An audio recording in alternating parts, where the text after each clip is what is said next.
ಇದು ಗಲಾಟೆಯ ಸಂಸಾರ. ಈ ಗಲಾಟೆ ಸಂಸಾರದಲ್ಲಿ 101 ಅವಾಂತರಗಳಿದ್ದಾವೆ. ಮೊದಲನೇ ಗಂಡನನ್ನ ಬಿಟ್ಟು ಮತ್ತೊಬ್ಬನ ಜೊತೆ ಮಹಿಳೆ ಮದುವೆ ಆಗಿದ್ದಾರೆ. ಈಗ ಎರಡನೇ ಗಂಡನನ್ನು ಕೂಡ ಸರಿ ಇಲ್ಲ ಅಂತ ಮೋನಿಕಾ ಆರೋಪ ಮಾಡ್ತಾ ಇದ್ದಾರೆ. ಮೋನಿಕಾ ಮೊದಲನೇ ಗಂಡನನ್ನ ಬಿಟ್ಟು ಎರಡನೇ ಮದುವೆ ಆಗಿರ್ತಾರೆ. ಈಗ ಎರಡನೇ ಗಂಡ ಕೂಡ ಸರಿ ಇಲ್ಲ ಅಂತೇಳಿ ಆರೋಪ ಮಾಡ್ತಾ ಇದ್ದಾರೆ. ಮತ್ತೊಂದು ಕಡೆಗೆ ಮೋನಿಕಾನೇ ನನಗೆ ಕೈ ಕೊಟ್ಲು ಅಂತ ಮಂಜುನಾಥ್ ಆರೋಪ ಮಾಡ್ತಾ ಇರುವಂಥದ್ದು. ಕಾನ್ಸ್ಟೇಬಲ್ ಜೊತೆ ಸೇರ್ಬಿಟ್ಟು ಮೋನಿಕಾ ಪರಾರಿಯಾಗಿದ್ದು ಸತ್ಯಾನಾ? ಕಾನ್ಸ್ಟೇಬಲ್ ರಾಘವೇಂದ್ರ ಅನ್ನೋರ ಜೊತೆಗೆ ಮೋನಿಕಾ ಓಡ್ ಹೋಗಿದ್ದಾರೆ ಅಂತೇಳಿ ಮಂಜುನಾಥ್ ಆರೋಪವನ್ನ ಮಾಡಿದ್ರು.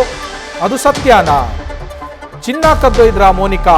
ಮಂಜುಗೆ ಗ್ಯಾಮ್ಲಿಂಗ್ ಗೀಳಿತ್ತ? ಹಲವು ಪ್ರಶ್ನೆಗಳು ಮೂಡ್ತಾ ಇರುವಂಥದ್ದು ಈ ಸಂಸಾರದ ಅವಾಂತರಗಳಲ್ಲಿ.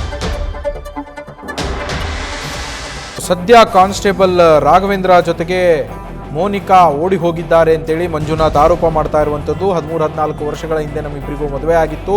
ಅದಕ್ಕೂ ಮೊದಲೇನೆ ಮೋನಿಕಾಗೆ ಇನ್ನೊಂದು ಮದುವೆ ಆಗಿತ್ತು. ಅದಾದ ನಂತರ ನನ್ನ ಜೊತೆ ಮದುವೆ ಆಗಿದ್ದು 13-14 ವರ್ಷಗಳ ಹಿಂದೆ. ನಮ್ಮಿಬ್ಬರಿಗೂ ಒಬ್ಬ ಮಗ ಕೂಡ ಇದ್ದಾನೆ, 12 ವರ್ಷದ ಮಗ.